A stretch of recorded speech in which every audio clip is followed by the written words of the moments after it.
French Morning, les podcasts. Moins un pâte, Éric Gendry. Bonjour à tous, avec nous aujourd'hui une mère de famille expatriée pendant 14 ans en Hongrie, en Suisse, puis au Mexique, des expatriations toutes dictées par la carrière de son mari chez Nestlé. Du classique dans le parcours, beaucoup d'originalité en revanche de la part d'Amélie dans la manière de gérer cette vie. Pas tellement cette vie d'expatriée, même si, au contraire de beaucoup d'autres, elle n'a jamais cessé de travailler quand elle était à l'étranger. Non, ce qui frappe plutôt, c'est son attitude au moment de l'impatriation, les choix faits à ce moment, mais aussi le réel détachement avec lequel elle a accueilli ce bouleversement. Et pourtant, entre 2005, année de son départ, et 2019, année de son retour, la France n'est plus vraiment la même, sauf dans la perception que elle en a. C'est toute l'originalité du récit de Amélie Mourgue, invitée de Moins un pâte cette semaine. Je ne trouve pas qu'elle a forcément changé. Après, on a une image différente parce qu'on a vu plein d'autres choses, donc une lecture différente de la France. Mais foncièrement, non, ça n'a pas changé. Et j'ai retrouvé ce que je venais chercher en fait. Donc ça, c'était positif. Ce que vous veniez chercher, est-ce que ça veut dire, Amélie, que vous avez été déterminante dans cette impatriation, que vous vouliez revenir en France? Premier volet de la question. Deuxième volet de la question, si oui, pour quelle raison? Alors, déterminante, la plus motivée, enthousiaste en tout cas de la famille. On avait eu d'autres propositions avant qu'on avait refusées. Donc on n'avait plus tellement le choix non plus, mais moi j'étais ravie de rentrer. Pourquoi? Tout d'abord pour profiter de notre famille et de nos amis. Et encore une fois, si on parle de signe, c'était un signe avec les temps compliqués qu'on a connus après, de pouvoir passer au moins ces premiers mois tous, des grandes retrouvailles. Pour moi, ma deuxième motivation importante, c'était aussi pour mes enfants que je voyais grandir, donc mes adolescentes qui devaient faire des choix d'orientation avec le nouveau bac qui approche, on doit choisir très tôt, et donc forcément se projeter dans un avenir d'études supérieures. Et en discutant avec elles, je me rendais compte que les seuls pays où elles envisageaient d'aller faire des études supérieures et de vivre plus tard, c'était le Canada, les États-Unis, à la limite l'Espagne, parce qu'elles parlaient espagnol, mais pas du tout la France. Donc je me suis dit, si un jour je veux vivre en France et profiter de mes petits-enfants, si je veux avoir cette chance-là, peut-être qu'il faut que je leur fasse découvrir la France, parce que forcément elles choisiront pas ce qu'elles connaissent pas. Donc leur faire découvrir. Après, je respecterai complètement leur choix ultérieur si elles veulent repartir. Et je comprendrai parce qu'on les a élevées là-dedans, mais voilà. Mais ça veut dire, Amélie, que bien que vous ayez vécu dans des pays qui ont des modes de vie, des mentalités très différentes, pays de l'Est, Suisse, puis Amérique du Sud, Amérique latine, la France, elle est toujours restée présente dans votre tête comme un exemple, comme un pays dans lequel vous aviez envie de vivre, le pays dans lequel vous aviez le plus envie de vivre. Le plus envie, disons que c'est le plus facile pour nous parce que c'est celui que nous connaissons le mieux, et peut-être un pays où on essaye de créer, on va dire une histoire où chacun, même s'il vit à droite à gauche, pourra se retrouver et venir se ressourcer. Alors on le prend plus comme un pays où on se ressource, où on aime bien la cuisine française, on aime bien toute la magie aussi de Paris, les musées, les expositions, qu'on retrouve que dans quelques très grandes capitales dans le monde, mais pas partout en fait, et qui peut nous manquer. Et quand vous êtes revenu en France, le fait d'avoir vécu dans d'autres pays, d'avoir connu d'autres choses, ne vous a pas amené à revoir votre regard sur la France en vous disant, finalement, au Mexique ou en Hongrie ou je sais pas, en Suisse, il y avait ça qui devrait y avoir en France. Est-ce que vous n'avez pas senti en France des manques que vous aviez vus ailleurs, que vous aviez connus ailleurs? Alors nous, on essaye à chaque fois qu'on arrive dans un nouveau pays de pas comparer, parce qu'en fait, si on veut rentrer tout de suite dans le pays, si on veut être bien installé dans le pays, on veut pas, on se refuse de comparer.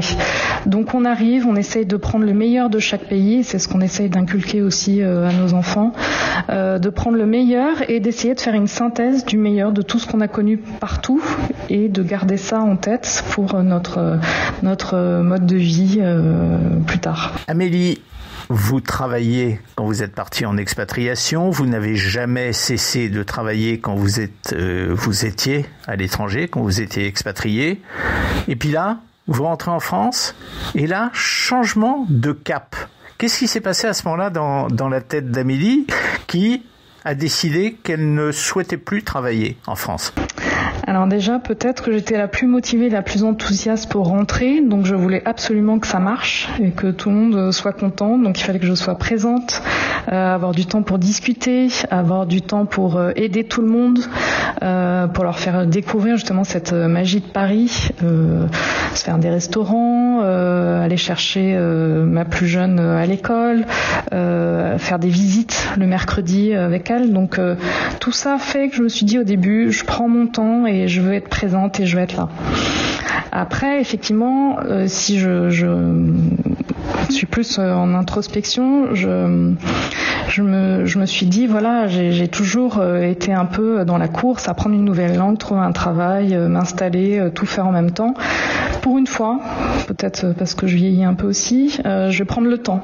Je vais essayer de profiter, voilà, de me recentrer aussi, parce que comme j'ai fait plein de choses différentes, toujours dans mon domaine d'expertise, les sciences, mais très différentes finalement, qu'est-ce que je vais faire maintenant ? Quelle va être la continuité ? Est-ce que je fais quelque chose d'encore nouveau ? Est-ce que je fais une formation ? Est-ce que je passe à quelque chose de complètement différent, plus artistique ou voilà ? Donc je voulais prendre le temps de toutes ces réflexions. Et là, ça commence à aboutir et je commence à me dire que il va peut-être falloir que je retourne travailler. Ça commence à me manquer. Alors, on va en reparler, Amélie. Auparavant, un petit mot sur l'aspect pratique de votre impatriation. Est-ce qu'elle a été compliquée ? On discute à longueur d'années, nous, avec des impatriés, et c'est vrai qu'il y en a qui ont eu des impatriations très très difficiles, très galères, et puis d'autres qui ont eu des impatriations sur le plan pratique très très faciles, très commodes et qui se sont très bien passées. Vous vous situez où, vous, là-dedans ?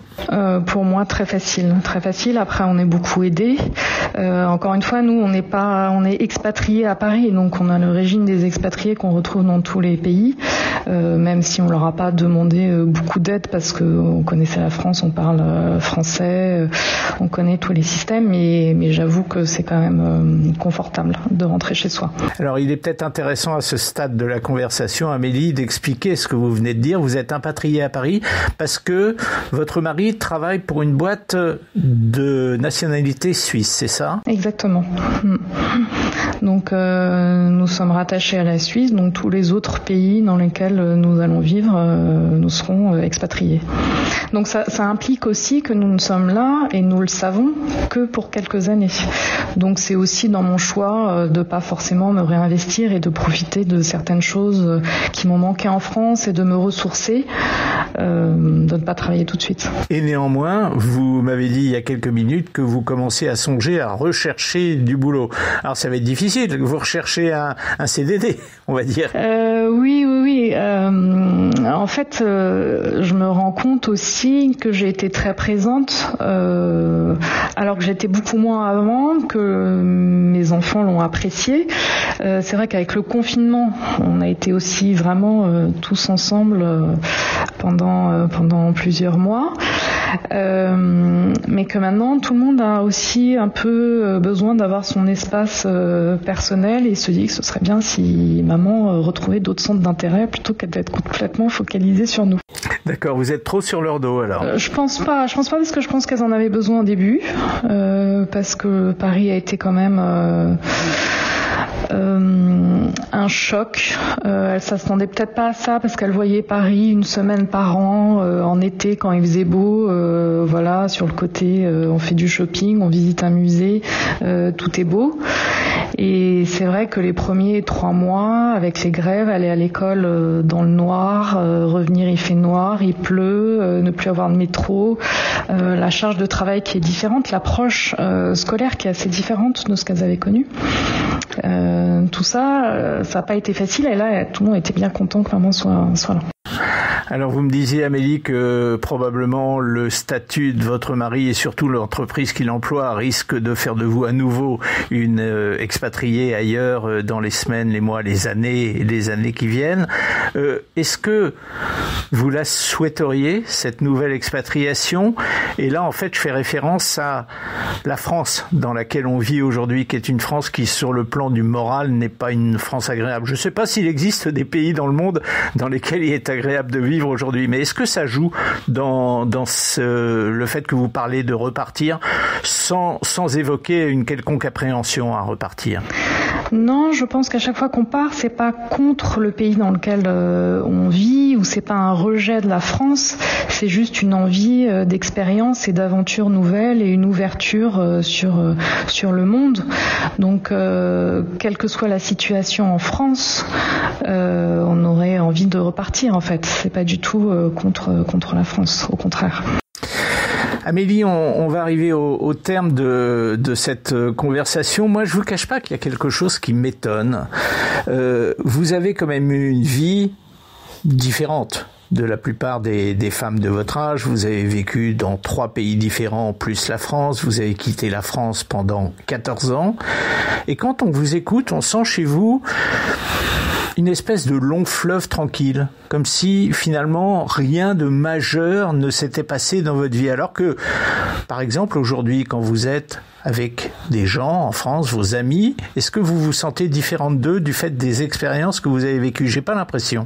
Non, on ne se sent pas différent d'eux, peut-être parce qu'on a aussi gardé toujours beaucoup de liens et de contacts. Donc on les a vus évoluer, ils nous ont vus évoluer, et puis parce qu'on est vraiment tous les deux français au fond de nous, mon mari et moi.